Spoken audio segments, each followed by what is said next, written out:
It's my honor again to moderate this concluding panel, and I think the last discussion, comments on empire and imperial formations, is a nice way to transition into some of the questions that we'll be discussing in this panel. And a little bit of background, this was somewhat of a late entry into our program as a kind of response to the turmoil, turbulence, convulsions of the Trump administration in its first 95 days, or as Xi Jinping puts it, great changes not seen in a century.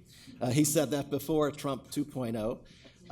But we wanted to have this, so this is a new entry, but this is an old kind of discussion and reflection we've had at the India-China Institute in a kind of cluster of conversations that we have labeled India and China in a post-liberal world, and that is the title of this panel, India and China in the Making of a Post-Liberal World. This panel consists of four distinguished scholars you've heard from throughout the last night and today, all four of whom happen to also sit on our external advisory board. Professor Katzenstein was not yet on a panel. We're going to hear from him first. We established our external advisory board at the India-China Institute not 20 years ago, but 5 years ago, as we were making some changes to the internal governance, and we found it extremely valuable to have advice and suggestions from this group of scholars across various disciplines who work on India or China or India and China. And we have received throughout those 5 years in our more or less semi-annual board meetings, all of which have been online to date, advice, suggestions on things we should be thinking more about. Also, more importantly, and not unrelated to today's topic, how we as an institute cope with an entirely new and constrained environment for research and exchanges of the sort we have been doing for 20 years. We used to have several times a year conferences and various programs at campuses in India and China, and of course that stopped during COVID, but for non-COVID reasons it has become increasingly difficult, if not impossible, to do some of the kinds of programs and exchanges that we were used to doing pre-2020. So this panel uses the concept, and maybe this concept will come up, I suspect it will, the liberal international order, which as I learned as a schoolboy when we were talking about the Holy Roman Empire, was neither holy nor Roman nor an empire. The liberal international order, depending on how you think about it, maybe was never really liberal, maybe was never really international, at least during the Cold War, and whether it was an order or not. But I thought it might be helpful, and I stand to be very much corrected, not as an IR specialist, but if I was trying to explain what international order is, what a global order is. As I understand it, political scientists define this as kind of dominant norms and institutions that govern interstate relations, but also could include relations, interactions among non-state actors. And of course, there could be more than one international order at a time, and there certainly has been. And as someone who works more in domestic politics and does more comparative politics, I think it's interesting how dominant norms and institutions that govern domestic politics can frequently be converted, if especially a state is powerful in the global arena, that it puts its domestic order, its institutions, values, and norms as that which should govern the global. I don't even need to mention the American liberal international order, as they called it, rules-based international order, thinking that the way that the values, norms, and institutions that govern American society and politics is the best for doing so at the global level. So if you have America taking an illiberal turn, what does that mean for the global order? And what does that mean when powers like China and India as well are emerging as global powers? And what kinds of norms and institutions do they wish to see at the global level? It's been pointed out many times that maybe one of the strongest beneficiaries of we'll call it the liberal international order, at least in economic and development terms, may have been China from 1980 to maybe 2000, to the present, certainly, as a state that benefited from it. So would China want to revise the liberal international order from which it had based its growth upon for so many decades. So this is not a geopolitical panel per se, but we've asked panelists to consider the ways in which issues and concerns that may have come up in the previous three panels might be useful in thinking through implications for a new global order, new values, norms, and institutions. So as I mentioned before, we've invited Professor Peter Katzenstein to make opening remarks, after which the other panelists will be able to offer their own reflections and possible responses to Peter's opening comments. I'll now turn it over to my colleague, Manjari Mahajan, to make brief introductions of the panelists. Thanks, Mark. I'm going to remain seated. So you have heard from three of the panelists already, so let me take a minute to give a brief introduction for Peter, who hasn't been on a panel as yet. So Peter Katzenstein is the Walter Carpenter Professor of International Studies at Cornell University. His work spans the disciplines of IR, political economy, and comparative politics. I'm not going to go over the small bio, just a few highlights. He served as the president of the American Political Science Association. He has several honorary degrees, including from Peking University and the University of Antwerp, and was awarded the 2020 Johann Skyke Prize in Political Science. What I'm definitely not going to do is list all the books that Peter has written and co-edited or edited, but I will mention the forthcoming book titled Entanglements in World Politics, The Power of Uncertainty. The list is long, the full list is long, it's very wide-ranging, it's very humbling, so I won't go there. But also for those of you who haven't been with us for earlier panels, to my right is Professor Meunier, who's Professor of International Relations at BU at Boston University. To my left is Kelly Tsai, Dean and Distinguished Professor of Northeastern University, and to Peter's left is Prasenjit Dwara, Oscar Tang Chair of East Asian Studies at Duke. So with that, Peter, the floor is yours. Thank you, Manjari. So I didn't prepare anything, no PowerPoints. I learned a lot from the discussions, and I looked at the posters, and Mark insisted, be short in your comments, which now I have a reinforcement here. I'll try to be. So I will not try to answer the question which Churchill posed to all of us, and which we're interested in having an answer for. Is it the end of the beginning or the beginning of the end? Okay? And I think we are worried in either case. And when one confronts uncertainty, as Churchill did, and as we do in our public and our private lives, it's often clear that we worry more and that we should actually hope more. And there were, Craig, I think, said something yesterday about we have to look forward and focus on the practice. We got to do stuff, right? Which I think is the right spirit. So looking back, the international order, yeah, I'm not sure, but it certainly wasn't it was right? I mean, you could extend that. I think the article is wrong. So for the future, we are stuck. For the past, I was much taken by the notion that the past is as unpredictable as the future, because historians rewrite it all the time. But behind it is, of course, the notion that you look at the world, you have a position in the world, you're not a distant observer. And positionality changes, and it changes dramatically right now. But it's changing for historians who write in the archives, and they may take longer time, but their positionality needs to be uncovered too. So we live in the now, and that's where I will have my next 7 minutes. The now, by the way, in Newtonian physics is undefined. Okay, it's one of the great undefined problems in quantum and in classical physics. But that is where we live. So I wondered what the inaugural meeting in 2004 was. And looking forward to the 20 years coming. And all I know is I'm sure they were damned wrong about it. So if we look ahead to 2044, all I know is we would be wrong, okay? We can't imagine it, We can't forecast it, we can't predict it, we can't even intuit it, okay? So what happened in the long durée of the last 30 years?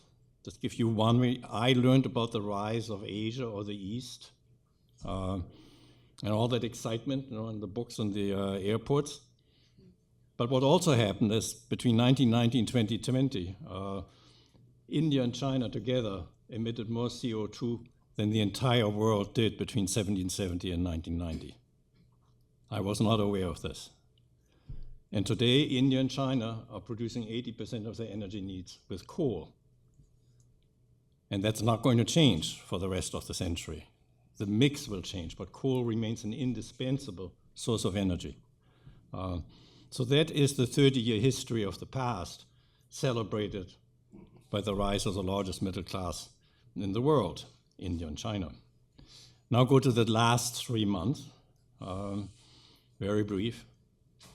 A world collapsed. I happened to be in Germany in February, and you could sense history moving. That is, the speech Vance gave at the Munich Security Conference was a declaration of war of a certain kind. It wasn't military war, but it was a value war. He said, we are the Democrats, you are the fascists. Well, the Germans didn't like that, okay? You just had the sense that something fundamentally had been reorganized. Not globally, but in the European transatlantic relationship. And I had a student who wrote an honor thesis, very good, on the nuclear past of Russia and war in Ukraine. And I come to the conclusion, and he's still talking about the West. And like, Quinton, is very unfortunate. You started the thesis last year when there was West and East, and we all understood what it was. No longer. It is now East and East. So he had to rewrite his conclusion, okay? So in Europe, there's certainly right now a sense is that there are two enemies, Russia and America. No politician will say it, okay? And the population is not united on this, but there is a seismic sensing that something has fundamentally shifted. So that happened in 3 months. So the civilizational category of the West or the East can be easily dismantled. And at the beginning of the Cold War, it didn't take long for the Christian Democrats and the American foreign policy elite to say the West shoulder to shoulder fighting the Soviet Union. Well, the fascists had just been defeated in Germany 2 years earlier. So these categories can change very fast. Now, the American political situation, one part of it is very predictable, was for me. That is the domestic politics. Project 2025 lays it all out. Okay? This is the traditional power to control. From Hobbes on, this is what international relations takes to be how the world works. There was something which was very surprising to me in the Trump victory and how he came out. We talked about McKinley. It's Polk and McKinley. Okay? Polk, by the way, doesn't have a statue on the mall. But this clear turn to 19th century imperialism to land and resources, and yes, reciprocal tariffs. The McKinley tariff is the first one which is reciprocal. So suddenly, Greenland, Canada, Panama, Gaza, they're all pieces of real estate which America would like to have or do stuff with. I was not prepared for that. That is the protean power, the power of unpredictability. And Trump cultivates that kind of power. Okay. So let me say very briefly where I see the domestic political situation. There are about I saw it in the papers today, 137 executive decrees. There are roughly 150 lawsuits, somewhere between 130 and 150 lawsuits. It's mostly about the unified executive power theory. That's what's at stake. And that's the job is for the Trump presidency to dismantle the weak state bureaucracy we have, weak state bureaucracy compared to the European state tradition. Most probable is that the Supreme Court will back Trump. two prior decisions, they have tipped their hands that they think it's the right theory because of reasons of accountability.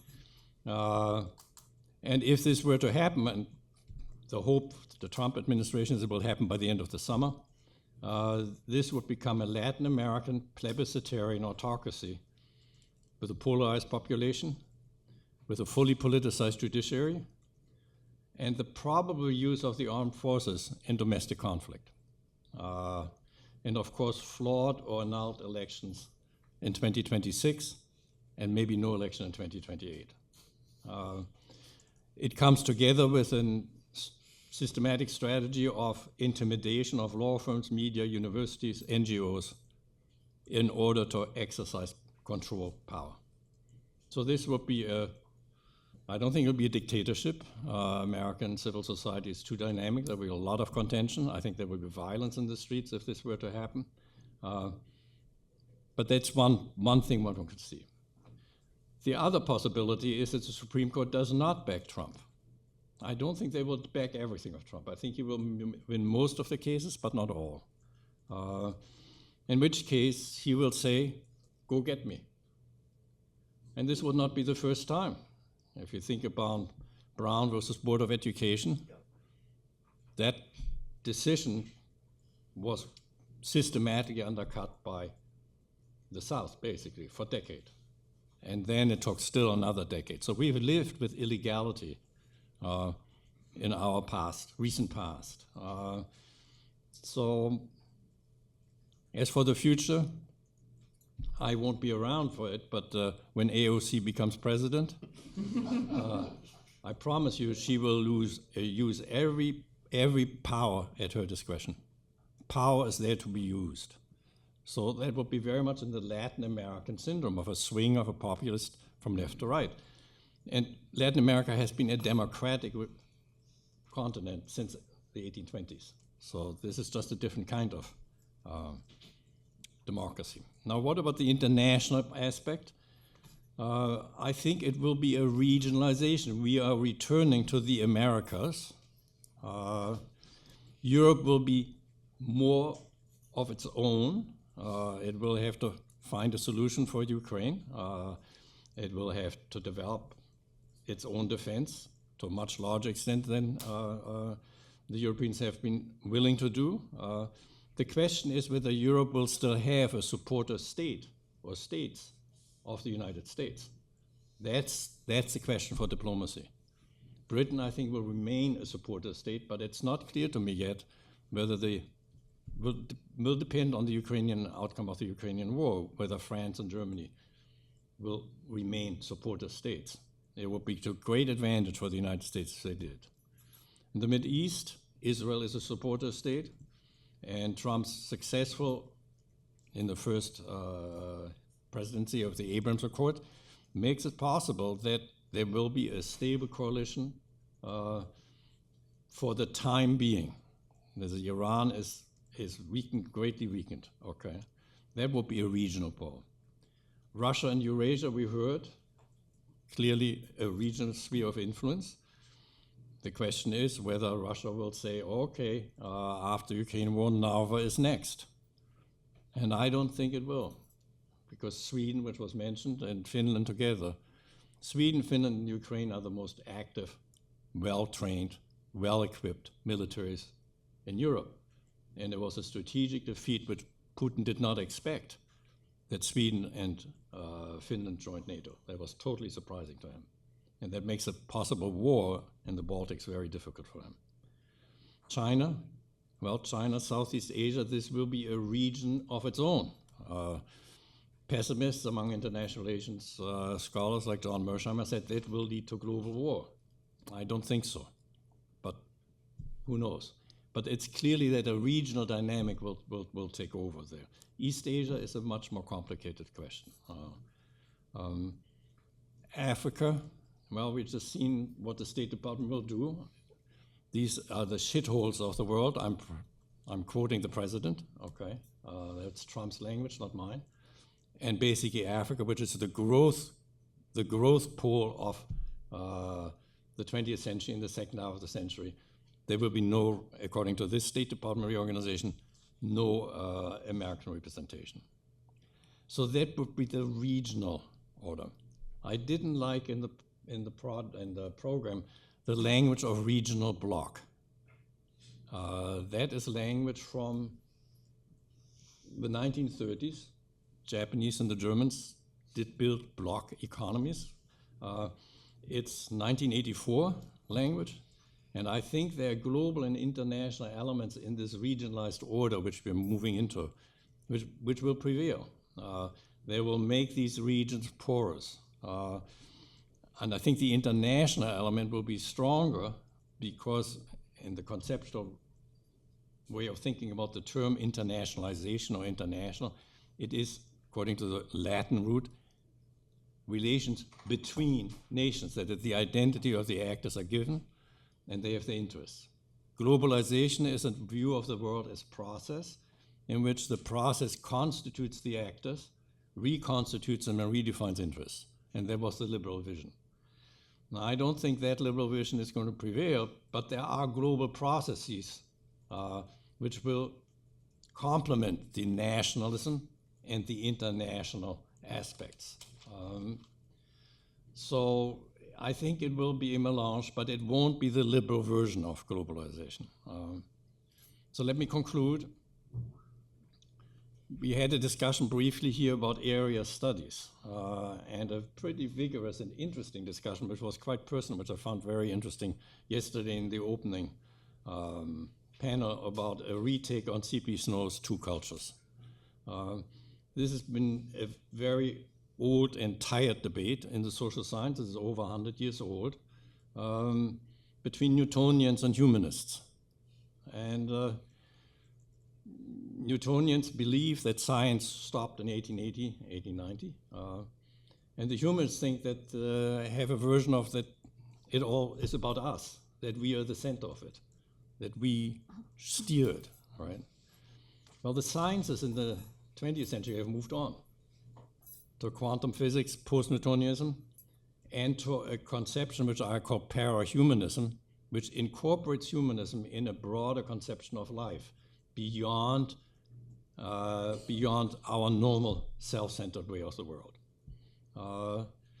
And these developments in the sciences, physics, biology, chemistry, cosmology, are much more comfortable with the concept of uncertainty than we are. They deal with it. We live it, but intellectually we are not well prepared. So my hope is that some undergraduate or graduate students here will go back into the archives and look at what people projected in 2004 for the Institute. That should be a doable thing. I assume there are some records there, probably a recording, maybe not on Zoom or whatever. That would be interesting. And that the critical part of this Institute's history, critical in the sense of questioning the parameters of the investigations, that criticism will help us if we adopt, actually, 20 years from now, a perspective which doesn't take the Newtonianism as the science worth attacking or the humanism as being anthropocentric. And if that were true, then maybe we would be able to give some answer to Churchill's question. Thank you.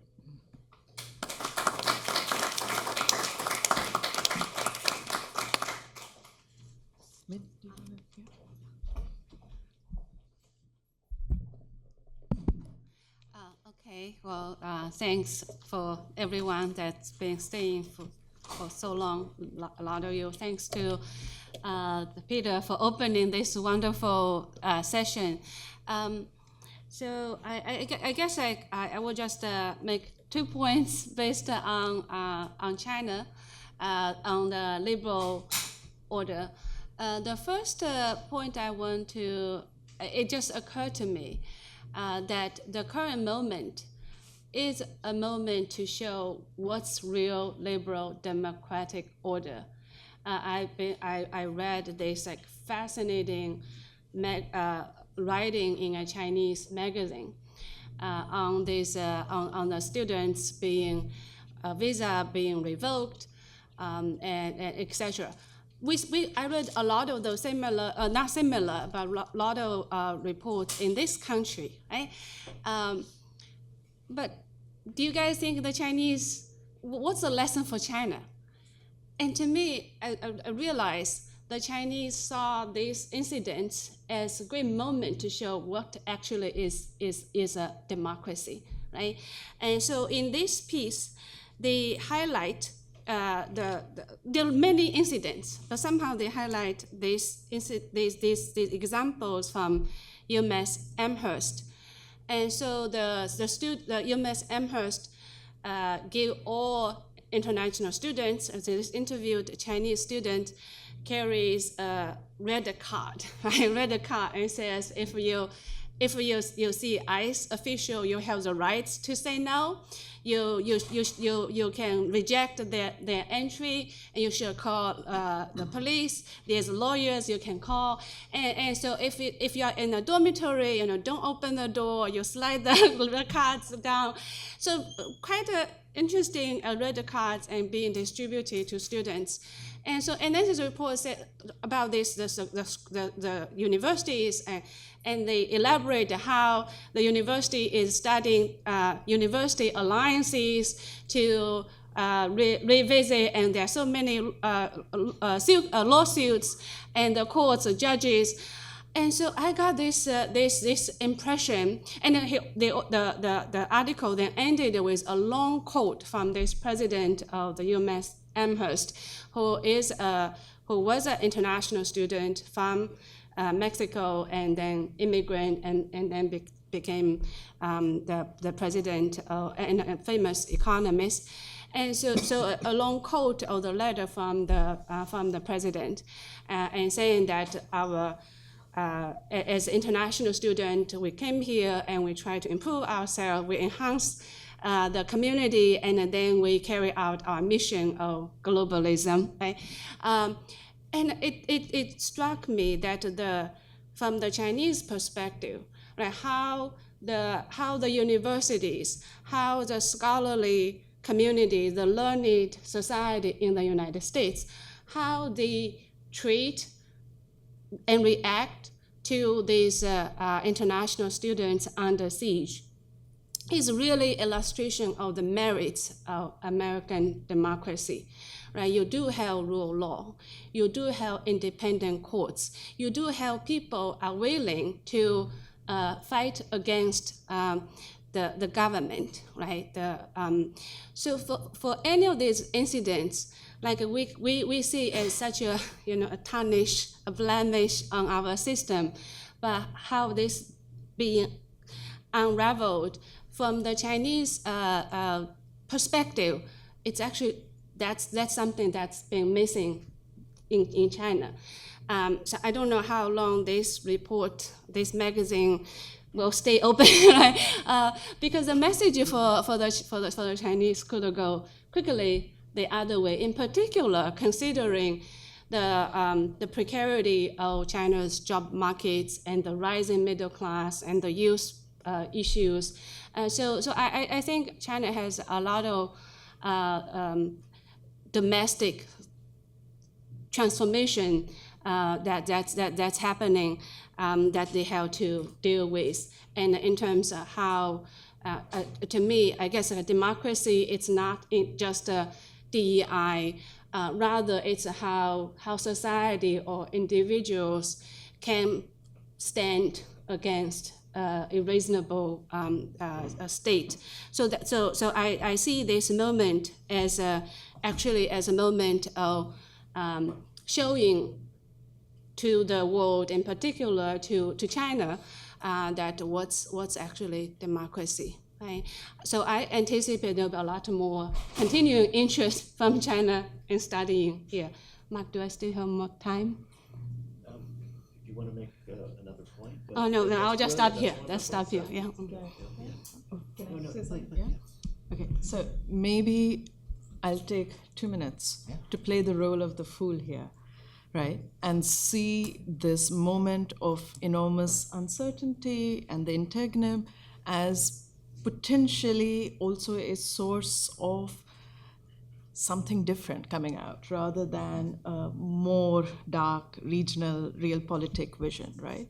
So maybe this is a time to think about a form of multilateralism, which is more inclusive, which is more egalitarian. These are idealistic notions, but we have instances in our history. So I'm thinking about Bandung and the non-aligned movement. Didn't go very far, but was still very powerful in some ways. More recently, the G20 has tried to establish a network of development financial institutions which are explicitly focused on dealing with countries in Africa, right? The shithole countries, so-called. Something like a new deal for the poorest parts of the world to address the kinds of inequities which have actually led us to our current predicament. And in that kind of more inclusive multilateralism, I do think multilateralism which hopefully should have strong public and civil society foundations. Countries like India and China, but also Brazil and South Africa might have really interesting roles and important roles to play. So that's the idealistic piece, but Kelly. I like the responses so far. Sorry, Kelly. Yeah. Sure. Is this on? Yes. Okay.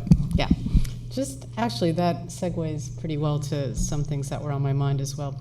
As we think about the void that's been established by recent developments in the US and the collapse of American hegemony and the compelling aspects of American soft power globally, I think China's been observing this for quite some time, and there's already been evidence of China acting quite proactively by striking bilateral trade treaties wherever it can, by launching just energy transition partnerships with China and BRI countries that have been launched with Indonesia and Vietnam in 2022, and then the Philippines is interested.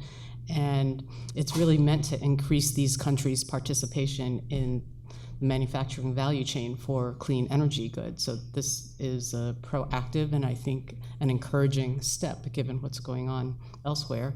Next, China's thinking of joining the Coalition of Trade Ministers on Climate, which already has 59 members to promote trade and investment to support climate mitigation in both developed and developing countries. And following the U.S. Build Back Better initiative under Biden, I mean, these trends predated Trump, and what's just happened is like we've fallen off the cliff a bit. But there's the creation of the Indo-Pacific Economic Framework for Prosperity, which was intended to support sustainable and resilient economic growth in ASEAN countries, as Japan, So the U.S. happens to be into that, but as the U.S. backs out, these other economies have an opportunity to come together. So I'm actually fairly optimistic about the prospects of that, even as the U.S. Turns inward very dramatically. The second point I wanted to make was to reflect on the units of analysis that we've been assuming throughout the symposium, which is the unit of analysis of the nation state.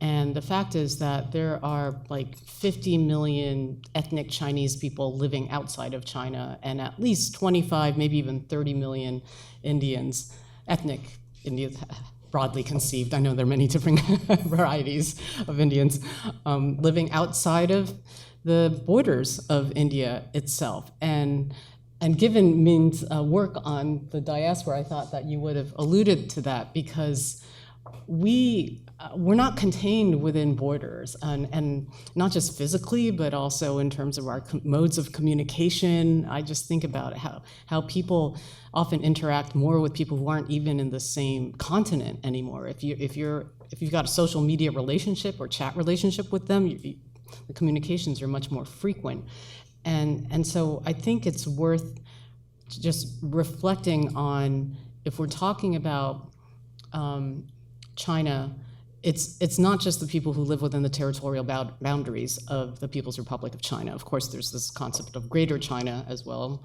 including Hong Kong, including Taiwan, including some ethnic Chinese, overseas Chinese in Southeast Asia. And then you've got Indians of various stripes all over the world. And so thinking about the agency that's contained within those communities, whether they are trading communities or supply chain communities or domestic working communities or intellectual ones like the one that we comprise, it's just worth keeping in mind. It actually gives me a bit of optimism.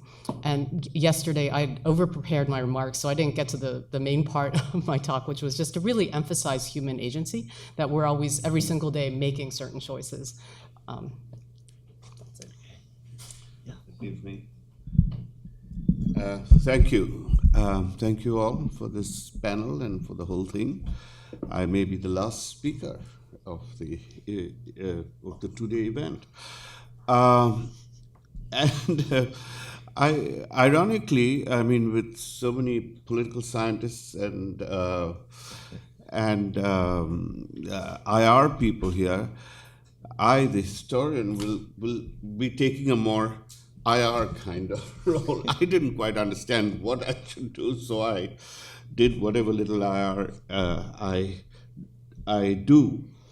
So I think it's important to, as yesterday there was a discussion on how to, we have to embed a lot of this in the political economy structure, and also people who were moving, showing how that could be reductive but important nonetheless.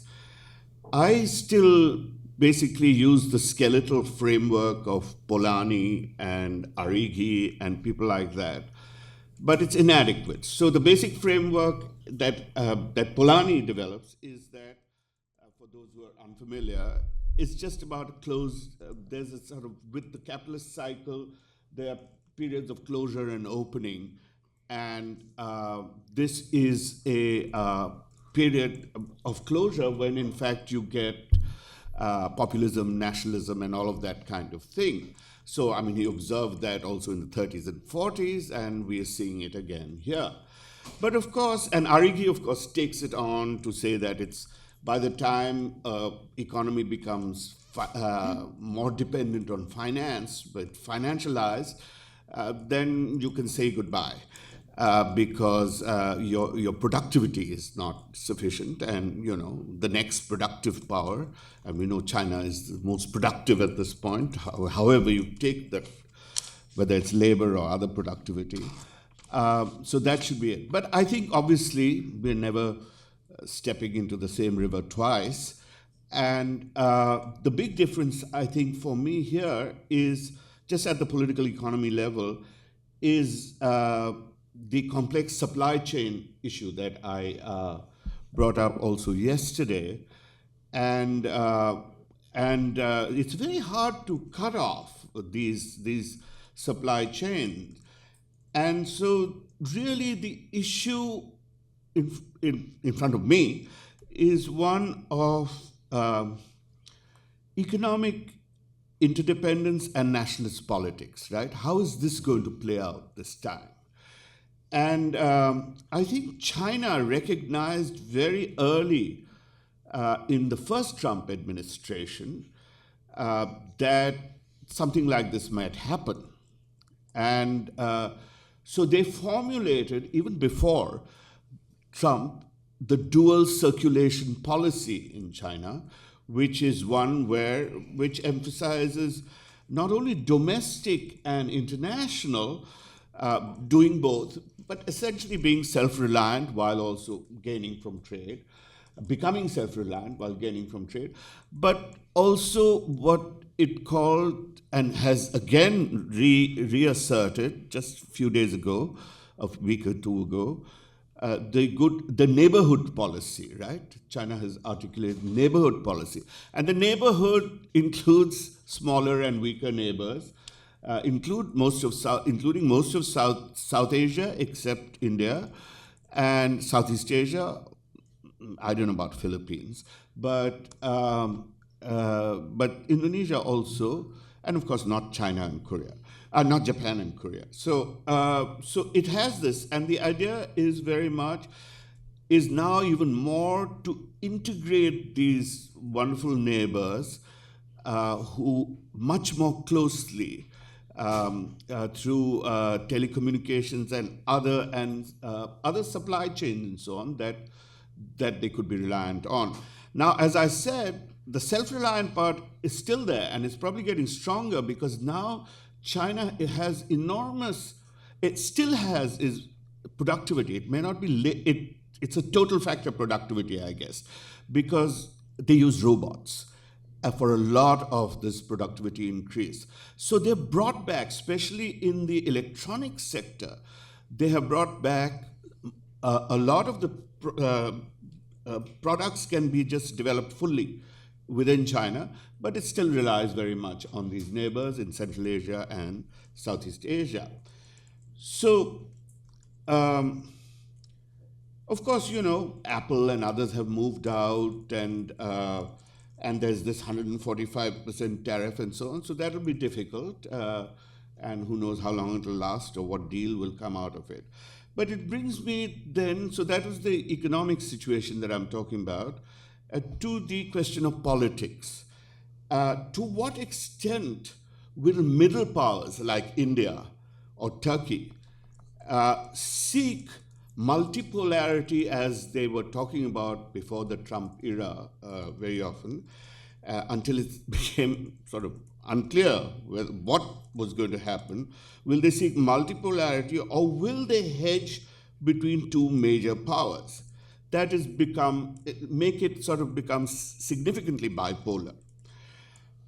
I believe several middle powers, especially India and others with nuclear capabilities, will hedge in some matters and assert autonomy in others. Now, this is also Foreign Secretary Jaishankar's vision, that we have to do both, and so that economically. So what I've called this, I was trying to think of a name for this and talking to my wife Juliet, and we came up with the idea of, is it sovereignty or is it a sovereign hedging? No, it's a sovereign hedgehog, right? These are sovereign hedgehogs, really. And so, so they retain their sovereignty, but also sort of hedge. So the two blocks versus a multipolar are not mutually exclusive, especially with nuclear proliferating powers. But politically and strategically, they will hedge, taking the US side on the one hand, but in other areas taking different. Now, Indonesia has also demonstrated it's developed a very high-level agreement with China, but then ASEAN got nervous, so it then declared that, however, it will retain its sovereignty over the Natuna waters and those territorial waters and things like that. So, so I think that is a kind of an emerging pattern that I see for the moment. I'll leave it at that. Thank you. Okay, I was just jotting down kind of to sum up after hearing about the uncertain future in the global order. We're hearing surprising support or belief in rights protection and rule of law remaining attractive, maybe even in the American current moment, that there are places and perspectives in which there remains faith in the ability of rights to be protected, possibilities for new multilateralism, cooperation on energy transition, and always remembering human agency, interdependence in supply chains and middle powers, retaining some kind of autonomy in a multipolar world, if that's where we're headed, without getting pulled into full alignment. So I'm hearing a relatively glass half full kind of perspective, and I wondered, did you have anything to reply from what you've heard from them? We could go to the floor otherwise. The idea of multilateralism, this is one of the great diplomatic innovations of the United States. The principle was always bilateralism. And then after 1945, the United States says, well, you've messed up twice in the 20th century. Let's try something new. So here's a bunch of money, $12 billion, called the Marshall Plan, with one obligation. You have to spend it together. there was a revolution in statecraft, and we've forgotten that what we're building on is American innovation. So, Also that China just works with bilateralism. Or with multilateralism with a Chinese face, as in Africa. yes. Okay, so the floor is now open for your own comments, questions, and Nolan, you have the mic. Thank you. I see Nidhi Srinivas in the first row. There. My question is addressed to all of you. I'm actually struck by the optimism that all of you, except Professor Katzenstein, have voiced. And so there seems to be a contradiction here. On one hand, economics will triumph, in which case there'll be some way that supply chains, regional clusters of production will allow self-interest to prevail in the future. Alternately, existing systems are breaking down, in which case fault lines will become greater, such as between the European Union and the United States. One of these seems to me a contradiction of the other, but I may be nitpicking. The larger question I really wish to pose to all of you is, how will this contradiction be sustained? One way to understand the United States, and I'm here thinking of Peter's comment just now about the multilateralism being a diplomatic innovation, is to say that the last 70 years were a period when the United States found ways to invest in parts of the world for its own gain.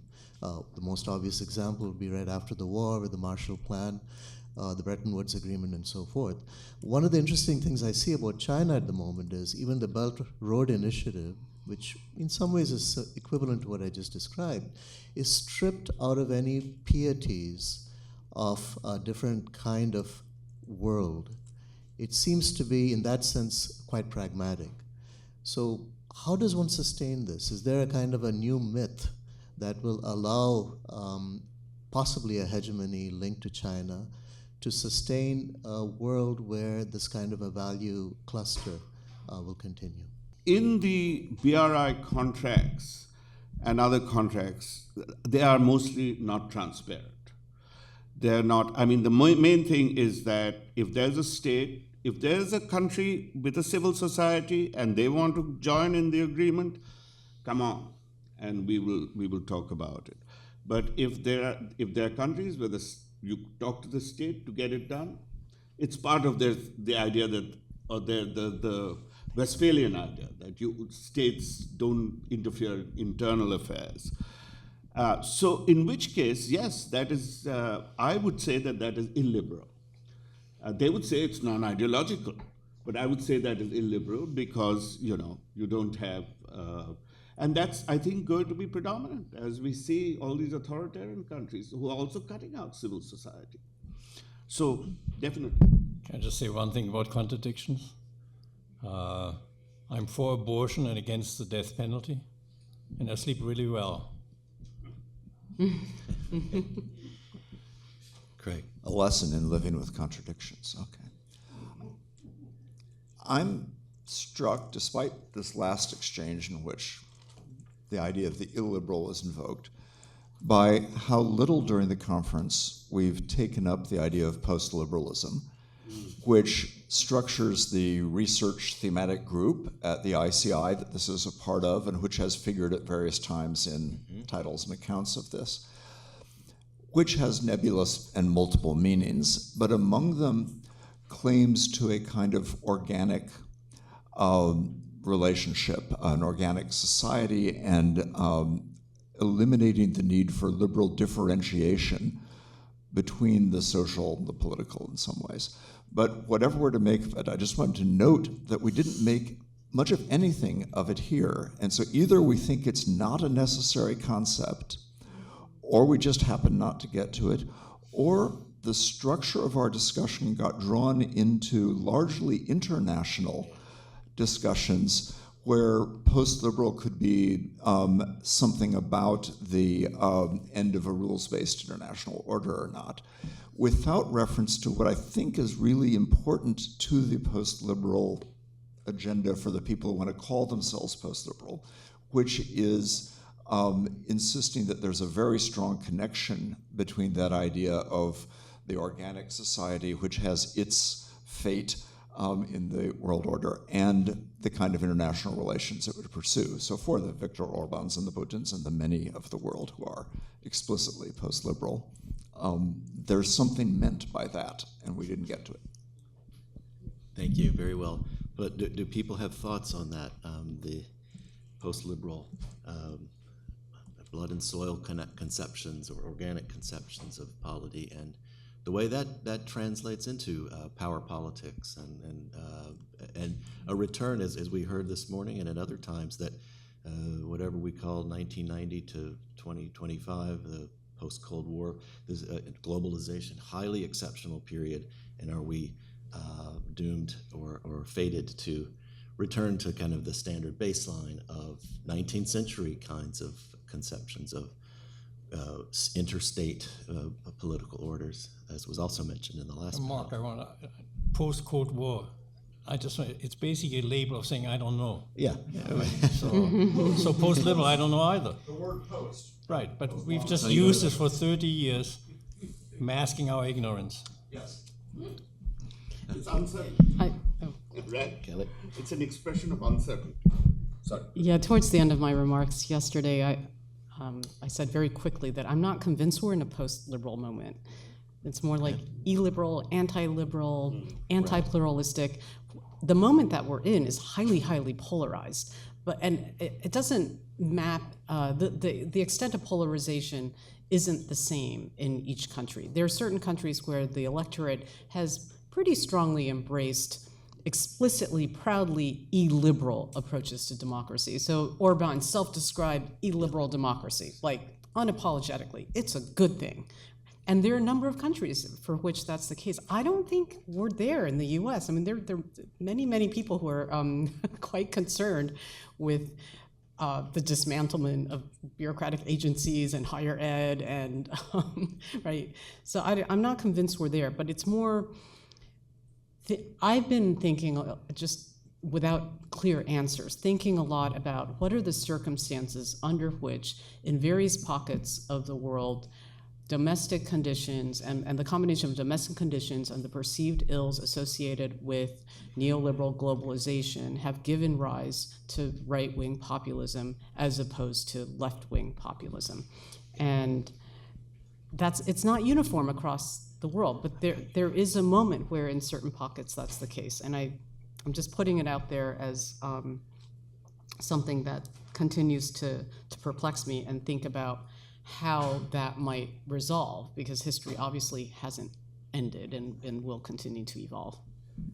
Okay, in the back. Yeah, thank you very much. In fact, my comment kind of connects to the comment just now, and I wanted to kind of open this up to the panel. I think this was, a remarkably sort of, at least at the initial presentation, a remarkably sunny take on the future of the world from the perspective of India, China, US, perhaps in a dual superpower with a couple of like secondary entities floating around in various ways, balancing between sovereignty and other relationships to a global political system of some kind. And I guess what I wanted to ask is, what people think of this with respect to the future of majoritarian populism as a political framework, because this does seem to be successfully globalizing itself. We seem to see this model representing in a lot of places. China certainly has, I think, a somewhat more ambivalent relationship to this picture, depending on what perspective you view it from. And I wanted to sort of hear some thoughts about how people think that this particular seemingly, I don't necessarily want to say hegemonic, but prevalent viral political model looks with respect to these various different kind of economic, social, legal, and political frameworks that we're predicting in the immediate present and coming future. Thank you. Okay. Yeah, majoritarian, plebiscitarian, we heard. Any thoughts? Okay. Okay. May not specifically to address your wonderful comments, but one thing you said is very true. China has very divisive domestic politics and domestic perspectives.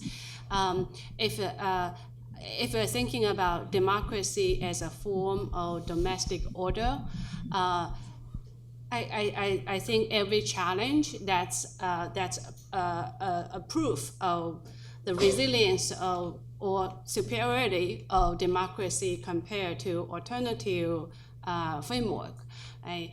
And so I would not discount that the Chinese, when they look at how autocratic attack can be countered with democratic institutions such as independent courts, rule of law, and professionalism, and the sense of global institutions.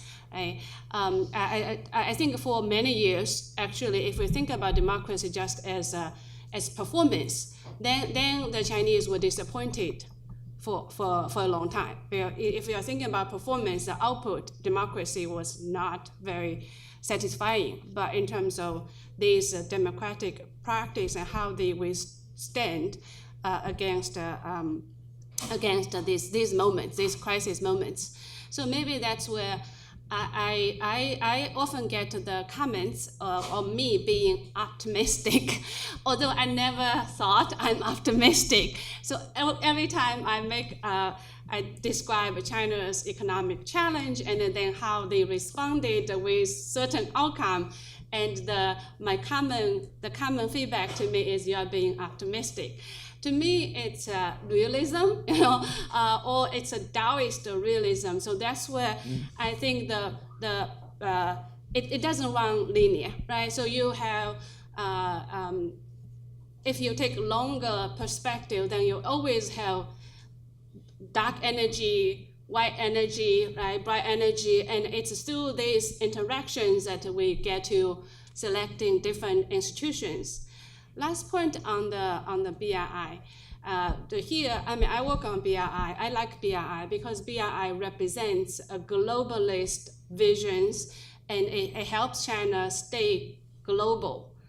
But frankly, within China, BRI is quite unpopular because they feel BRI, the resources spent on BRI should be spent domestically.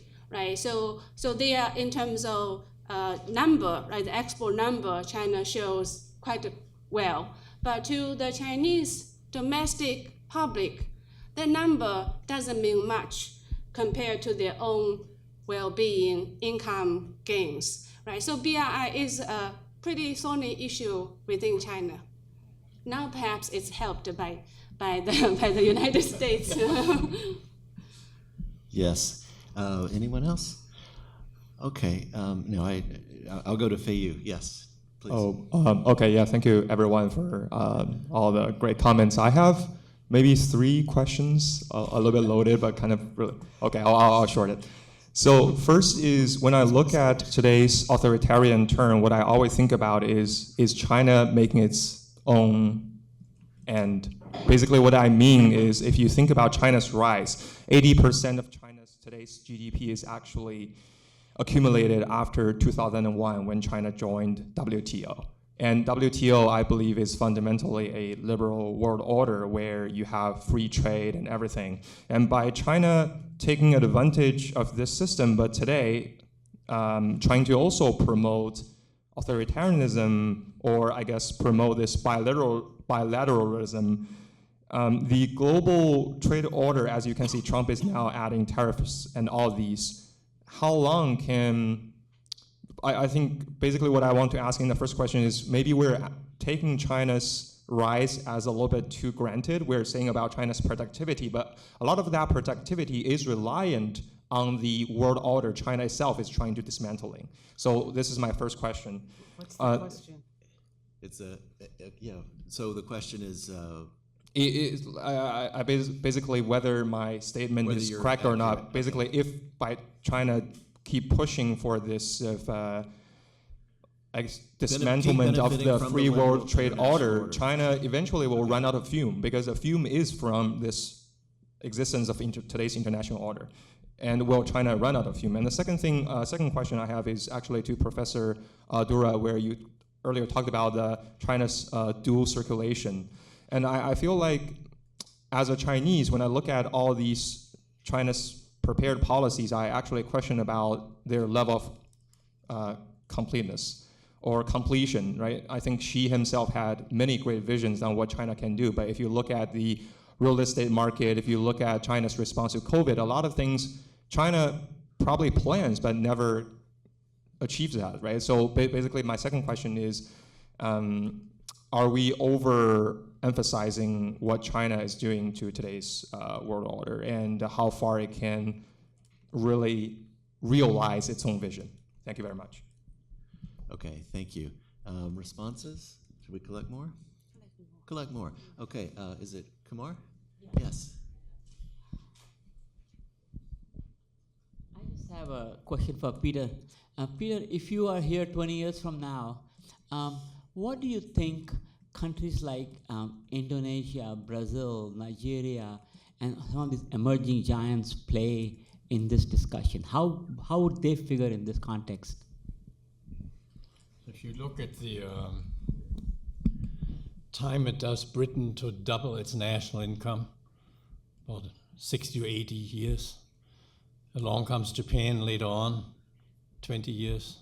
Then comes China, 7 years.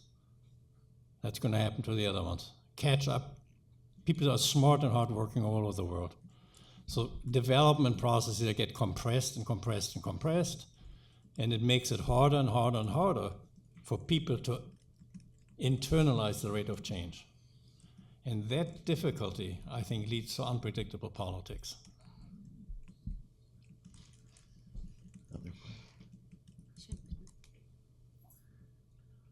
Okay, there's a question here.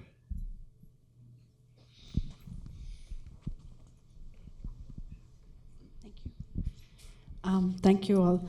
The last panel was about the place of the past in the present, or even the uses of historical past in the present. And Professor Mahajan, you just brought up the non-aligned movement of Bandung. So my question is, perhaps to Professor Dwara as a historian, but also otherwise, what histories should historians be telling at this moment? What must we look to write about that makes sense of the present? Thank you. What history should historians and scholars be doing? Yes. No, tell. Tell. Okay. That's a great question. Yeah. Can I give you my answer? Yeah. Not if-then histories, but what-if histories. Counterfactual histories. Because our imagination is always too constricted by the moment in which we live. Yeah. Well, what if histories are also constructed at the moment? Of course. Yeah, okay. So just moving forward and telling it backwards, there's this very interesting book by Naomi Oreskes and her collaborator called The End of Western Civilization.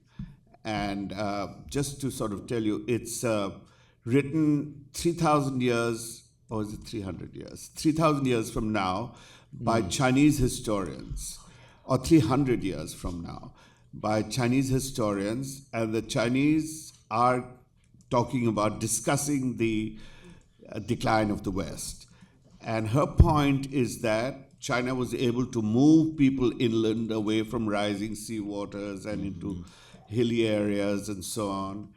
And America just diddle, and mainly because she blames very much the scientific establishment and capitalist powers lobbying scientists to not declare that this is the point of crisis. They have to have 95% certainty to. So I think that was not a popular book in my first year undergraduate class. They said she doesn't give us any sense of hope, this, that, and the other, and they just. So next time I showed it with something, the 2020, the year that everything changed, where animals were roaming the planet and doing all of these kinds of things because of COVID. So they were happier then when I said that. But yeah, I think the what if histories could be useful as long as, and there are people who write histories. I mean, even someone like Amitav Ghosh or someone who write histories using real historical material, but fictionalizing at some level or imagining, and there should be more of a genre for that rather than just calling it historical fiction or whatever. Yeah. There are other questions also. I also, so I have a train to catch. I will leave soon, and I want to thank my co-panelists, the organizers, ICI, and all the audience. And thank you so much. It's been great seeing you guys, talking to you, and you guys. Yeah, sorry. Do I? You have to go right now? She's leaving. Yeah. She's saying goodbye. Yeah, I'm saying goodbye. Yeah, But just one quick point. Number one, 20 years is way too long for our age. In my 20 years in the United States, in the US, China, India, we lived like 3 worlds already and so many crises, right? So 20 years will be too long. But in terms of what would it be in 5 years, I anticipate from the liberal order thing, do the United States, like in particular, how we react to this dark moment and share the brightness of the system, or do we demonstrate that this system does not have sufficient resilience and strength, and this will tell enormous divergent message to China. So if this becomes a bright story in 5 years, we will see major transformation within China, right? And as well as globally. But if it's a dark story, then I guess it's not laborism that I'm worried about. It's World War III I'm concerned about, right? And so if you guys are interested in exploring World War III scenarios, maybe we should do another conference on how the scenarios for. Not that kind of what if. Yeah. Well, I don't want to live with these dark notes. Even bright one. Yeah, but this is a moment to demonstrate what kind of character we have. So echoing Kelly's like recurring theme, right? We have agency. I guess this is one thing that we long-term immigrants, diasporas, we learned over centuries of diversity, change, and challenges, and at individual level, we have agency. Okay, great, thank you. Thank you, ma'am. So can I quickly answer that question? I think it's a great question. There are longue durée answers of creativity, imagination, what ifs, but I also think the present moment in the United States, and not only in the United States, is one where there is a lot at stake. And I am going back to Apurvananda's 22-minute talk. I think we have to also do histories in the near term, not 20 years, as Min pointed out, of forms of resistance, exemplarities of courage, social movements, but also individual stories. What makes institutions resilient versus what makes them crumble? What makes societies resilient?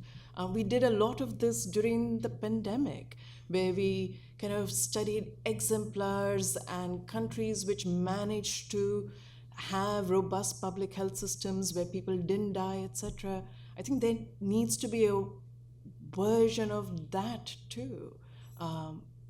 In studying democracies, why do some universities in some countries fold overnight, and why do in some other cases they don't and they fight back? So I think those are, in the current moment, worthwhile stories and histories to tell.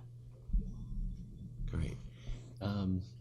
We had responses from the previous questions. On the history question, I agree. I mean, we certainly need to do. It's actually very interesting. I was once asked in the talk, do you want to emphasize? It's hard to know in the pedagogic moment whether to emphasize the bad part of what's going on, or whether to emphasize hope, because now the philosophy of hope against hope is the only thing we have in some way, and that implies agency, however you think of agency, and so it's something you have to balance, and I think it's contextual in the writing of history, and you do have enough freedom to emphasize certain parts or the other parts, and you can say that frankly also. I mean, there's this and there's that, as you know. That just to respond to Feyu, right? Feyu's comment. Actually, I just wanted to respond, although I don't have a good response, but because you did ask these questions very seriously. Yeah, I agree with you. Dual circulation and things like that. There no means. I mean, nobody ever achieves what they claim. But, there's a lot done, and there are a lot of problems in China. I know all about them. Not all, a lot about them. But the point is, I mean, it's not going to, China's not interested in breaking the liberal order. It's just, adapting it with Chinese characteristics, right? So it has served it very well. And the hope is it will serve it even better if they can have, also not only bilateral, but some multilateral organizations that also acquiesce. But that is becoming increasingly difficult. In Africa right now, there are lots of problems. And the Southeast Asian nations are just very confused at this point. Okay, that's all I have to say. Okay, yes, Alia.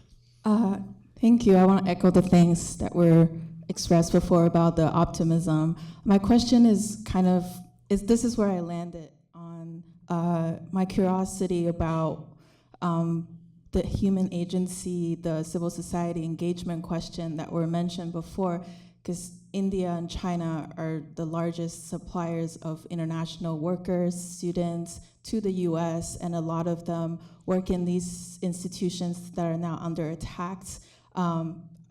Civil society, American higher education, and a lot of different sectors, technology. I'm curious, in your own personal communities, maybe in your own institutions or local level, what kind of agency do you see being mobilized right now, either through advocacy or civil engagement or citizen, non-citizen alliance, know your rights training that was mentioned before? Like, what kind of movement are you seeing now to address the kind of crisis that's being imposed on a lot of the diaspora of Indian and Chinese descent in the US? I'm not sure I'm seeing actual kind of collective action at this point. I know that in reaction to the SEVIS revocations, some lawsuits have been it's been a long 2 days, filed. And now the Trump administration has just reversed and said that it will now reinstate the revocations. Like 1,500 were revoked in about the last 3 weeks. Some students left immediately because they were given 24 hours to leave. Others did not leave and said, got legal counsel. So that's been sort of the nightmare of the last 3 weeks, like people literally waking up and getting notice and being told to leave. And so the universities, I know, have been trying to be as supportive as possible. But in terms of within the community, I'm not seeing it yet, just because the security of their being here in the US has been under such direct and imminent threat. I think there are millions of people who are afraid now. Don't send their kids to school, don't go to work, stay in apartments. So I can just tell you at Cornell, we've written letters to the president, we've demonstrated. I'll miss it, but Saturdays from 12 to 2, there's a demonstration downtown. And this is replicated throughout the country, hundreds and thousands of sites. Not going on, hands off. But it will take time. No, it will take time. There's no question about it. These movements are not created overnight. But the fact is that the strategy of the Trump administration is to instill fear because they want people to self-deport. Right. They don't have the means to basically arrest and deport 10 million people.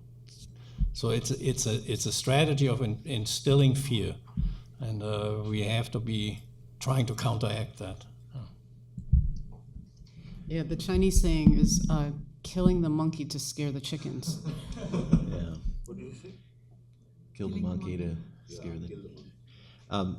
Yeah, I was going to just quickly add that if we had another panel, another day, something on migration and citizenship, the right to have rights, and I mean by migration including, student exchanges across borders. And I think as I look at and wonder about the rise of this ethno-nationalist kind of conceptions of citizenship, both in India and, I shouldn't say both, India, China, and the U.S., that this makes me think more about something going on after liberalism, that there is this illiberal turn, and how long it will be around.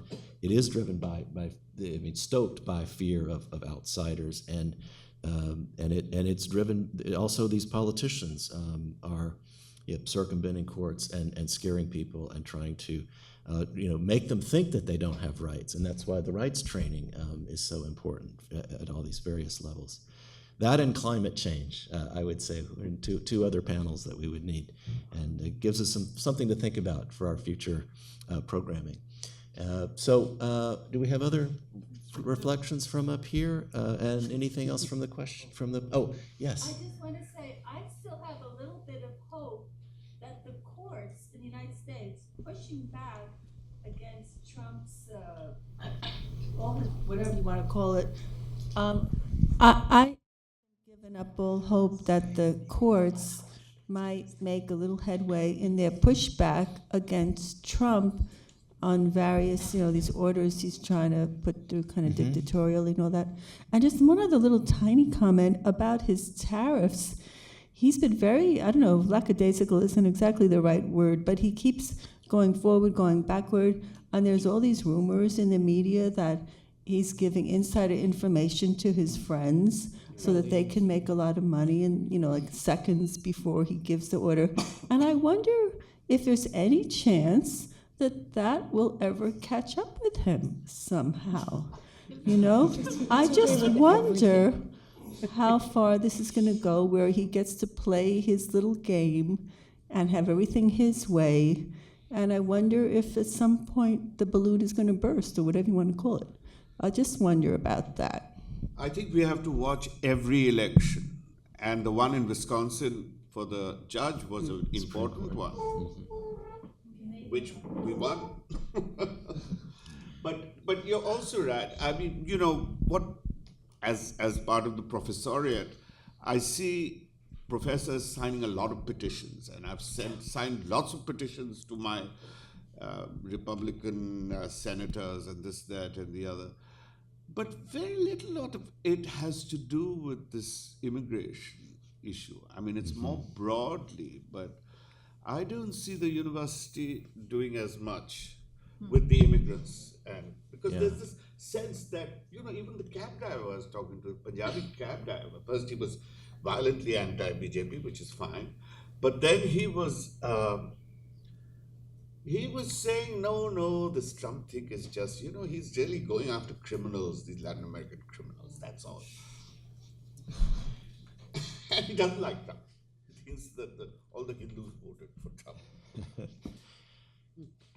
Which is possibly true. Oh, I see one more question from the floor. Oh, yes, here. And this will be our final question before we wrap things up on time. A lot of pressure for the final question. So it was a fascinating panel, and thank you so much for sharing all these thoughts. I was thinking that the positive analysis and the normative analysis is always intertwined. I saw a speculation over the positive aspect, how it will be. And I would like for you to ask you, or kind of challenge the panel, to provide also a normative approach to how it should be, as a kind of concluding, perhaps, remark. That's a nice. Post-liberal That's a nice normativity. challenge. Well, what about I think it's a great question to end with, right? We all Yeah. should be thinking multilateralism, about moral citizenship? imperatives and Yeah. normative. Okay. Maybe wrap So at this time, I want to recognize the staff who would not, for which this would not have all been possible. So please, Akansha Mahanti, is she here? I know some of, and Monisha Raju, Nolan Young. Is Luciana Young? Luciana? Not here. Okay. Brij Prakash? Not here. Okay, well, thank him for his work. And Lauren, yeah.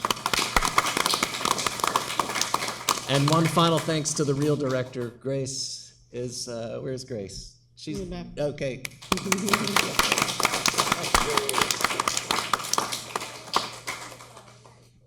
We'll see you in 5 years, 25th.